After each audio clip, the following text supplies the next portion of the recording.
Hi everyone, this is Jason Rupp here at the Woodstock Fruit Festival in upstate New York. It was really amazing. We eat raw vegan for a whole week. There's amazing presenters. So today I'm here with Dr. Samuel Mielcarski, also known as Dr. Sam. He's a doctor of physical therapy, and I'm so lucky I'm getting a session today and you're gonna see it. Yep, we're definitely going to get you straightened out. I know you got some aches and pains, so we'll do a little hands-on and get you fixed up. Well, you know, I do all this airplane travel. I'm carrying heavy backpacks and everything. I've always had a lower back problem. So I never had anybody look at it actually, so this is the first time.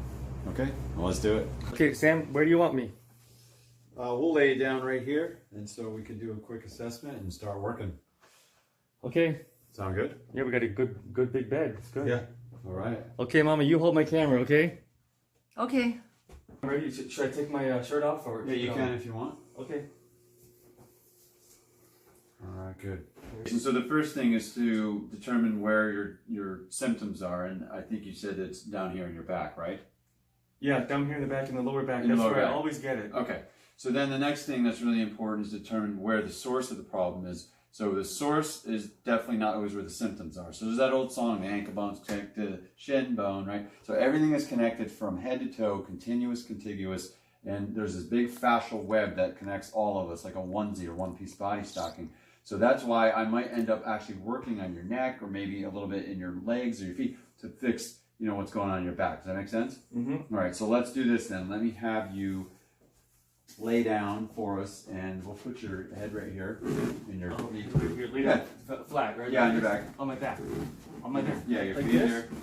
Feet here. Here. Yeah, there you go. Okay. That way I can figure out, again, source versus symptoms. What we're going to do first, again, is kind of just put one hand on the symptom area, which is down here in your low back. I'm going to poke around a little bit, but just look for anything that's tender. It's really important to find, again, the symptom area. So if I go poking around back here, all I'm doing is allowing the body to access my hands as opposed to me searching for something. Because the body always speaks. There's a saying in body work, every body has a story, or everybody has a story. So with you, right there for sure, there's a safe bet that says that this is about where you get some of your pain. Yeah, Is that sore? there's a part that sticks out there, right? Yeah, exactly. There's a part that sticks out right there. Yeah, I was wondering what that is. Yeah, well, it's probably, from a just structural standpoint, you might have a bony dysfunction there where the vertebrae is actually stuck in a certain position and it's not moving. Because for sure, if I push up on that, that feels like almost like wood, right? It's stiff. Whereas this part of your spine is springy, this part of your spine is springy, but we get to that one level, boom, right there, it's stiff. So for sure, that's a sign of dysfunction. So now with this hand, we're just going to go searching around and figure out what is going to unlock that part of your back, which could be anywhere. Could be your shoulders, could be your hips. Most likely it's going to be, you know, somewhere up in here, or even maybe the back of your head or your neck. It just depends on how the body is holding the tension in it. So far, yeah, I would say it's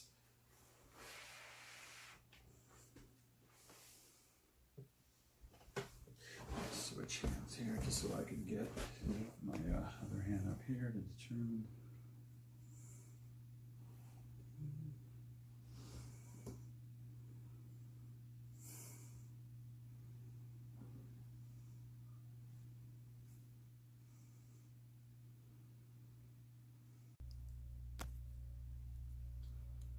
All right, so there's a couple key places here on you. Here's one. I don't know if you ever get sore here, but not necessarily always going to get sore when there's a problem. But for sure, when I push up on this, this tends to take the tension out of your back. Oh yeah. But for sure, this point right here, which, you know, is probably connected to the one, you know, up in the base of your neck as well. That tender at all? Maybe, it may not be.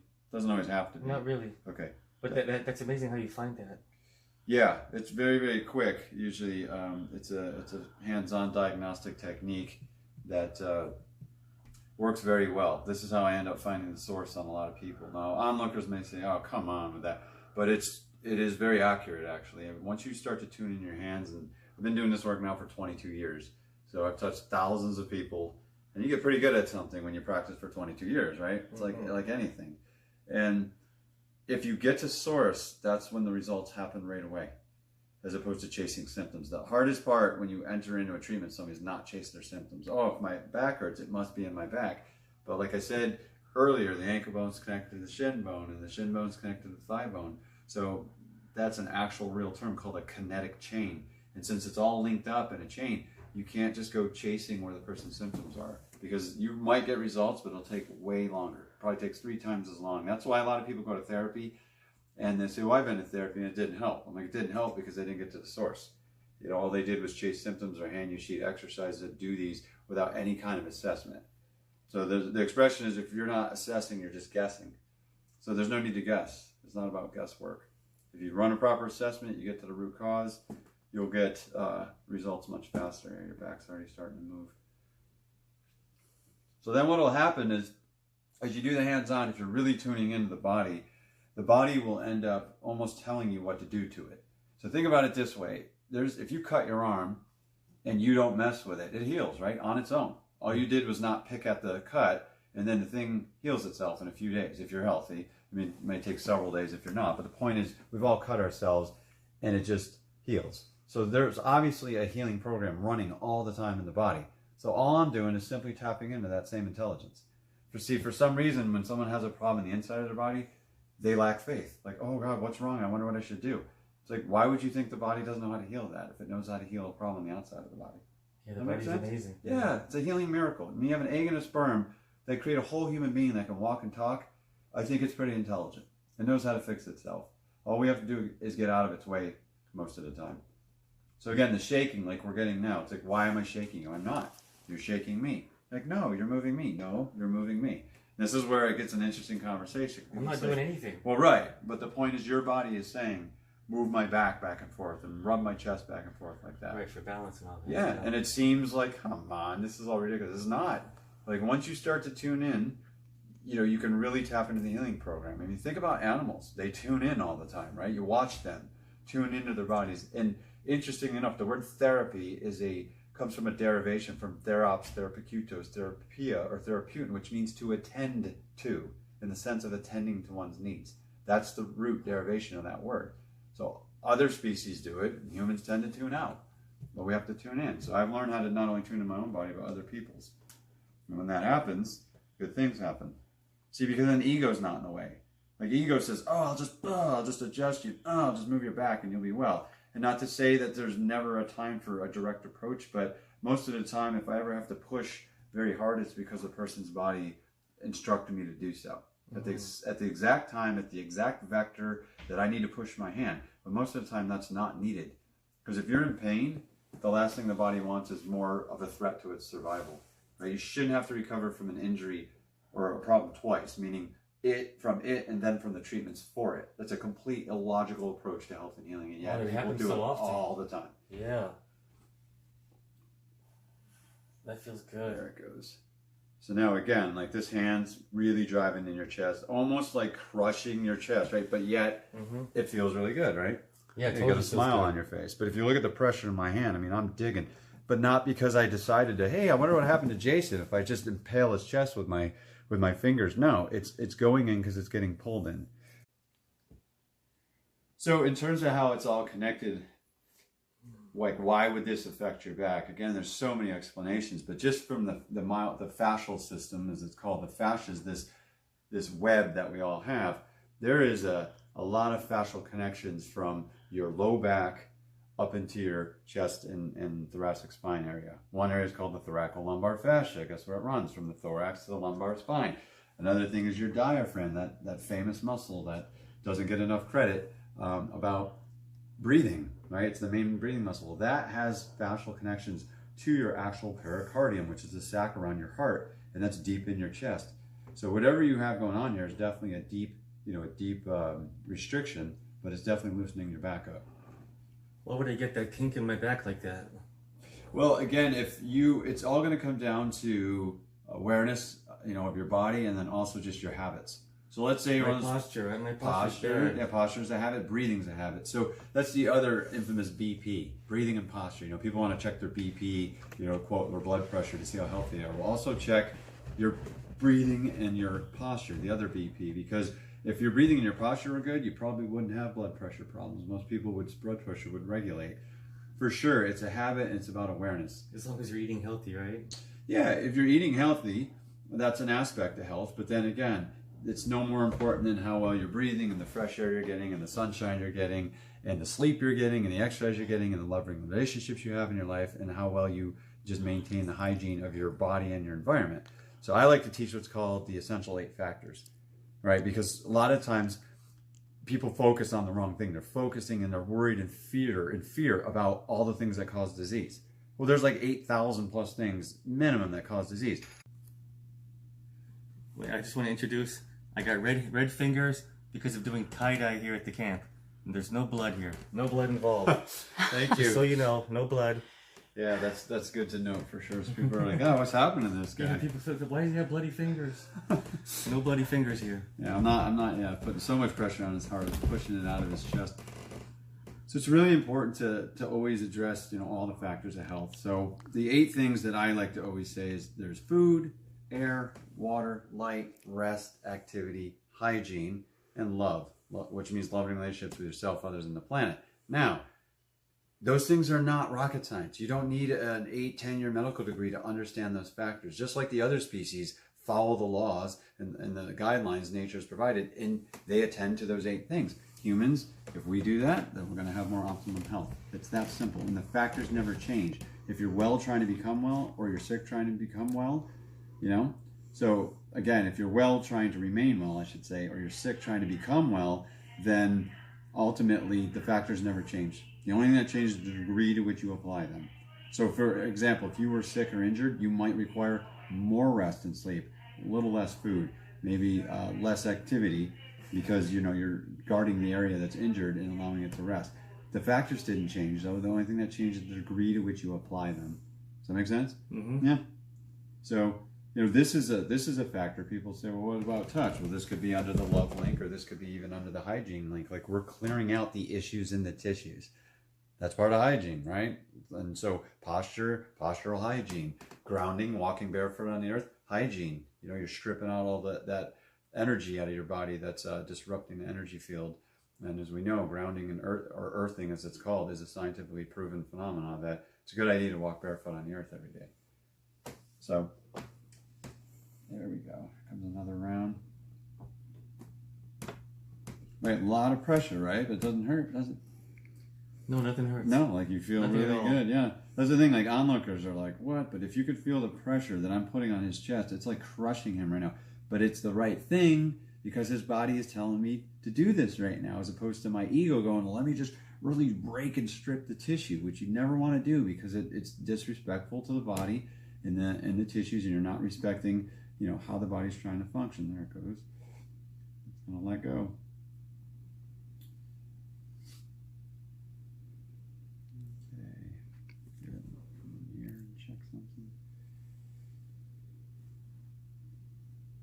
Good. So you had a couple spots, and this was one and this was one. This one back here seems to have let go a lot, which it should have, because the one in your chest was more primary.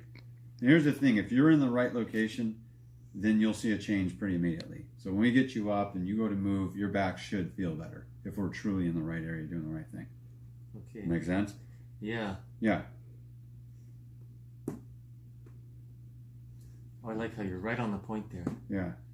The body never lies. People lie, but the body doesn't lie. And if you learn how to read it, it will tell you the truth every time. You just have to learn how to read it. It's a skill and an art, but I think anyone can do it. It's just I have a 22-year head start on a lot of people. So it's like, right? But someone that's playing guitar for 20 years, if I pick one up, I'm not going to be close to their skill level, right? Because I don't know how to play a guitar yet. But you listen to people even here that were here at this festival play musical instruments. There's a lot of talent in this community. And people can play. Yeah, there you go. Now that's pretty intense right here in your back. Now you're getting deep in there. Yeah. Deep So in that the back. one's like almost like a, but again, a much needed thing, because if it was really, so I always like to remind people too, healing hurts sometimes, but there's a difference between it hurting and you hurting yourself or somebody else hurting you. If you work with a body worker, I understand there's different strokes for different folks. If something really hurts, you need to communicate with your therapist or your doctor, whoever's working with you, that, hey, that's a little too much. It doesn't feel quite right. But there's a difference between it hurting and it hurting you. So if you fall asleep on your arm and they take pressure off, what do you feel? Pain and tingling as your body's waking back up, right? You're not hurting yourself. but it does hurt a little bit until it clears out. Make sense? So same thing here, a little bit of discomfort, but the body's going to free itself. There it goes again. Good. So we're going to get you up here in just a few seconds, and we're going to see how it feels with you standing. Definitely has loosened. So now when I push, there's actually more of a spring in your back as opposed to... Oh, is there? As opposed to it feeling like a piece of petrified wood or brick. Like there's actually, you know, if I get under this area now and I lift, you can feel it feels the a little bit better. vertebrae. So you should feel a difference as well. So let's stand you up. We'll find out.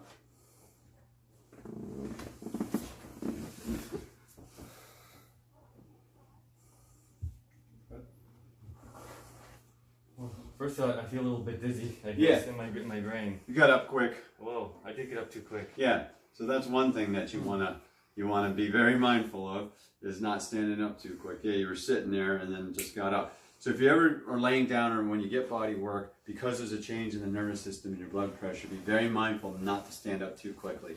It's an expression called vasovagal, and your blood pressure can drop and you can pass out. So you don't want to obviously do that for safety reasons. I think I do feel better. Yeah, I feel it. And I can kind of move my spine. Exactly. And that's where I start to feel it, because I can feel the difference there. Right, you should, like if true you made a difference, I'm very biased to functional tests. So not just saying to somebody like, hey, you know, how does that feel? Because it's very subjective. But when you look at ultimately function in the body, like how well the spine moves or someone's posture, or can they now squat? Can they now bend? Can they now lunge? Can they now climb steps? That's function. No one's going to fake that. They either can or cannot do these things. So that's my bias toward pre and post testing. Like if you work on somebody that made a difference, we should see a change in posture. We should see a change. Like Jason's saying, like, hey, now when I move my spine, I actually can feel that moving as opposed to being locked in one area. Yeah, it's especially where I think yesterday I had, when I was dancing, I was doing a lot of dancing yesterday, and I wanted to kind of, you know, curve my back more, you know, get that hip moving, you know, on the dancing. Baby's got back. Yeah, and now I can do it. I couldn't do that. I couldn't quite do that quite as well yesterday. So yeah, I definitely have more flexibility there. Yeah, and the key with that, that's a good point. When we're on that note, you want to have kind of a neutral posture where you're not too Donald Duck and you're not too Pink Panther. You want to be like right in between in that neutral. But the fact is, you're right. You should be able to do both motions. And if you were locked like this, you couldn't get into that Donald Duck posture. So now you can. Donald Duck. Yeah, I can do Donald Duck now. Yeah. I can do the Donald Duck dance. Baby's got back. Can you do it? That's right. Donald Duck dance. All right, buddy. How's my posture? It looks better than it did when we started. It does, yeah. Yeah, you're not as guarded for sure. When you stood up, it's a lot more rigid. You can see that there's just more mobility in the tissues as well. So I like to say, you got to resolve the issues in your tissues, because if you don't, you're going to carry around with you, and there's no doubt that the body is this huge grid that stores all kinds of memory in it. And memory is not just in the brain, it's everywhere. And so very often, if there's issues in the tissues, it's going to manifest in mind, body, and spirit. So get it taken care of, whether you do it to yourself or you work with a skilled body worker, but get it taken care of. All right, much love. Oh, luckily we thought to get Dr. Sam to look at Mom. Mom just fell 3 days ago. Thank you. Yeah, definitely got injury here to her cuboid region of her foot and her lateral ankle, which just means the outside. So just doing a little work. Again, get rid of the issues in the tissues. There's definitely some congestion in this area, so we're just opening it up, improve the circulation, and getting it to resolve.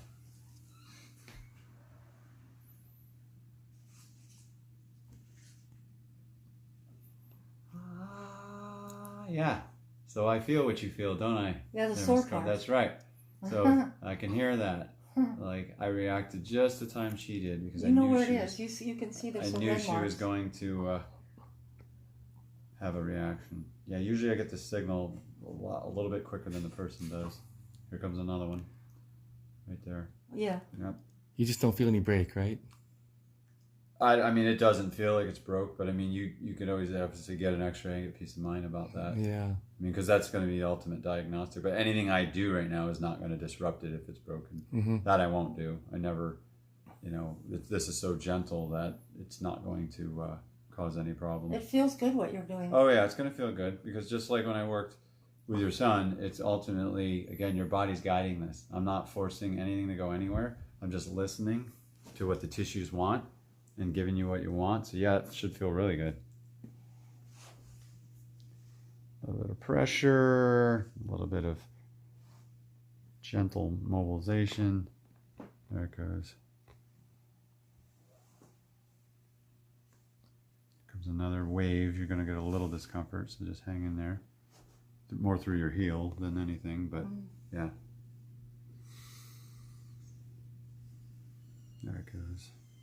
So areas that are stuck will feel compressed and contorted and tight, and areas that aren't will pulse. And so it just shifted, and now that your whole leg is pulsing back and forth. You can actually see my hands moving back and forth. That's because the energy now is flowing back through this area. And so your whole leg is kind of turned back on. Like we just flipped the switch, right? Like, hey, the computer got damaged and the software is screwed up, and we just reran a new program. I feel the pulsing. Yeah, no, it's a legit thing. If you want to look it up, it's called motility.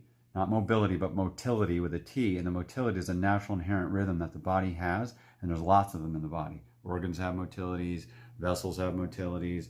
And so you get really in tune with stuff. That's how also I can tell what's stuck and what's not in the body. There it goes again. Now this feels like a, kind of like a, right? Like it's releasing and elongating and yeah.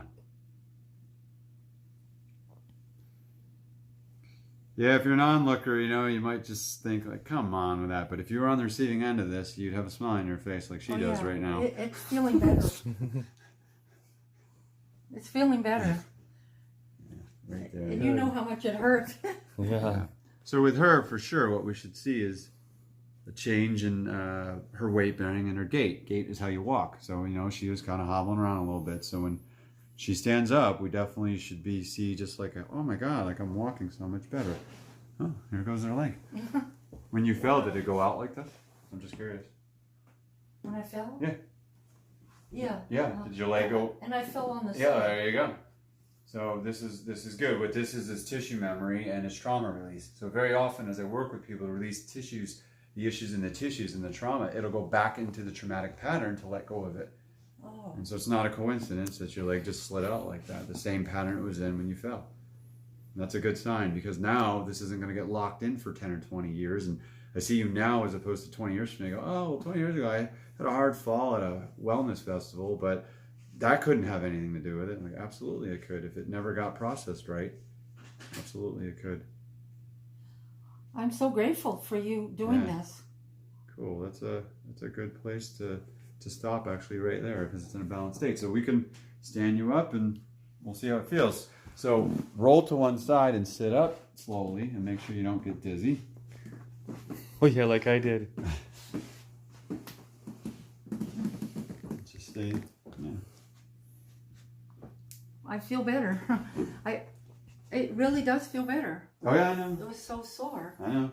These are the kind of results I'm used to getting with people. So Yeah. I'm more surprised if I don't get a result than if I get one because, again, all I'm doing is reading the body and giving it what it needs as opposed to trying to make it do something. Okay, you can do that, but that egoic approach doesn't work most of the time because we think we know better than the body, but we don't. It's intelligently constructed. Just think about it this way.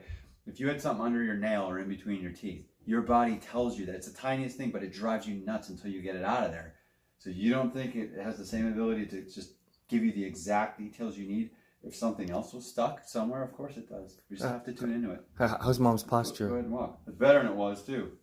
Because before she wasn't weight bearing evenly, she was unloading the left foot, which makes sense because she was injured. But let's have you take a few steps. I can walk. You can walk. I can walk. Better than what you were doing, right? You were I- hobbling before. Yeah, I was. Right. And I was, after the injury, and I had to go to the bathroom, I was crawling to the bathroom on my hands and knees. Right. Yeah. There you go. And I was walking on my heels like that. There you go. Thank All right. you. Much love. Thank you so much. All right. Thank you very much, you're welcome. Dr. Sim. Thanks for bringing. Thank you, Dr. Sam. It's great to see you. I get to see you once a year at this festival. Yeah, I know. But so hopefully I see you in Thailand soon. Yeah, absolutely. We'll do some durian and some mangoes. Absolutely. Thanks. Okay, bye-bye. For sure.